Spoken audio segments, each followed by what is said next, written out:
এতিয়া উচ্ছেদক লৈ সৰ্বতে চৰ্চা চলি আছে বিভিন্ন প্ৰান্তত আকৌ নতুনকৈ উচ্ছেদৰ পৰিকল্পনা কৰিছে নলবাৰীত তেনেকুৱা কিবা পৰিকল্পনা আছে নেকি নলবাৰীত যদি তেনেকুৱা যেনেকে নলবাৰীত কেইদিনমান আগত আমি মাতৃকুছিত আমি উচ্ছেদ কৰিছিলো তাত প্ৰায় 400 বিঘা মাটি আমি ফ্ৰী কৰিছিলো যিটো আমি ইণ্ডাষ্ট্ৰী লেণ্ড হিচাপে আমি ৰাখিব বিচাৰিছো তেনেকে বহু ঠাইত তেনেকুৱা ধৰণৰ অভিযোগ আছে আমি চাই আছো আৰু উচ্ছেদ হ'ল যে চৰকাৰী ভূমিত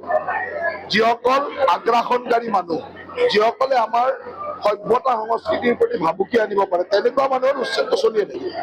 আৰু এটা কথা যিহেতু জিলা দিৱসৰ দিনাখন মুখ্যমন্ত্ৰীগৰাকী আহিব বুলি প্ৰায় চূড়ান্ত হৈছে কি কাৰ্যসূচীৰ অংশ ল'ব মুখ্যমন্ত্ৰী ডাঙৰীয়া নলবাৰীত অহা 14 তাৰিখে নলবাৰীৰ জিলা দিৱস আছে আৰু মুখ্যমন্ত্ৰী ডাঙৰীয়াই নলবাৰী সমষ্টিৰ বিকাশৰ এদিন হিচাপে এই দিনটো আমি উদযাপন কৰিম এইদিনাখন প্ৰায় 600 কোটিতকৈ অধিক প্ৰায় 700 কোটি টকাৰ নতুন আঁচনিৰ শুভাৰম্ভণি বা কমপ্লিট হোৱা আঁচনিৰ মানে আৰম্ভণি কৰিব ৰাইজৰ কাৰণে মুকলি কৰিব দুখনকৈ অভাৰব্ৰিজ এখন অভাৰব্ৰিজৰ শিলান্যাস হ'ব ঘগ্ৰাপাৰৰ ৰেলৱে অভাৰব্ৰিজ আৰু বৰপুৰা অভাৰব্ৰিজৰ ইনগ্ৰেশ্যন হ'ব তেনেকে এটা কনভেনশ্যন চেণ্টাৰ হ'ব 114 কোটি টকাৰে নলবাৰীৰ পানী যোগান প্ৰকল্প হ'ব নলবাৰীত আৰবান ফৰেষ্টৰ কাম আৰম্ভ হ'ব নলবাৰীত 4টাকৈ ইলেক্ট্ৰিচিটি ছাবষ্টেচনৰ শুভাৰম্ভণি হ'ব ঠিক তেনেকে নলবাৰীৰ বহুত ৰাস্তা ঘাটৰ কাম একেলগে শিলান্যাস বা ৰাস্তা মুকলি হ'ব এনেকে বহুকেইটা কামেই আমি কৰিম প্ৰায় 600 পৰা 700 কোটি টকা ব্যয়েৰে আমি এই আঁচনিবিলাক কৰিম গতিকে সিদিনাখন নলবাৰী সমষ্টিৰ বিকাশৰ এদিন হিচাপে আমি পালন কৰিম আৰু জিলা দিৱস আমি পালন কৰিম ই ৰিক্সাত লৈ এটা যথেষ্ট সমস্যা হৈ আছে অভিযোগৰ ই ৰিক্সাত লৈ সমস্যাটো এনেকুৱা যে আমি সমস্যাটোৰ ভিতৰলৈকে নোযোৱাকৈ আমি সমস্যাটোৰ কথা কৈ আছো প্ৰথম কথা হ'ল যে মই আমাৰ গোটেই লক্ষ্যটো আছে যে নলবাৰী চহৰত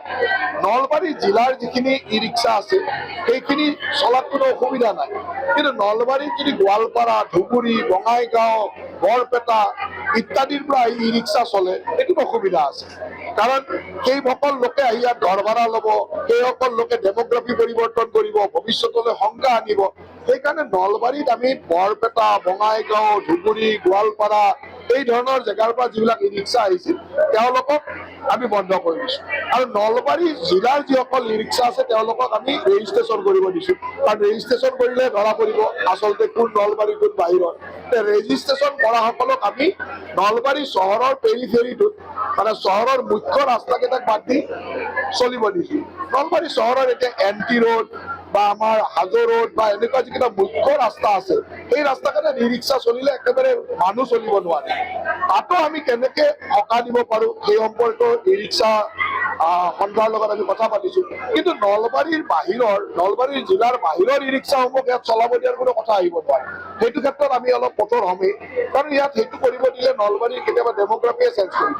নলবাৰীৰ ভৱিষ্যতৰ কাৰণে শংকা হ'ব সেইকাৰণে ইয়াত কিছুমান ৰাজনৈতিক মহলে বেলেগ ধৰণৰ উৎসাহ চাই আছে কিন্তু মই এটা কথা স্পষ্ট যে নলবাৰী জিলাৰ কোনো দুখীয়া ই ৰিক্সা মালিকে এইটো কথা চিন্তা কৰিব নালাগে ই ৰিক্সা চালকে এইটো কথা চিন্তা কৰিব নালাগে আমি তেওঁলোকৰ লগত নলবাৰীত ৰিক্সা চলিব পাৰিব আৰু নলবাৰী জিলাৰ ই ৰিক্সা সকলো চলিব যিকোনো খবৰৰ বাবে যোগাযোগ কৰক 7099017330 লগতে 7099017110 নম্বৰত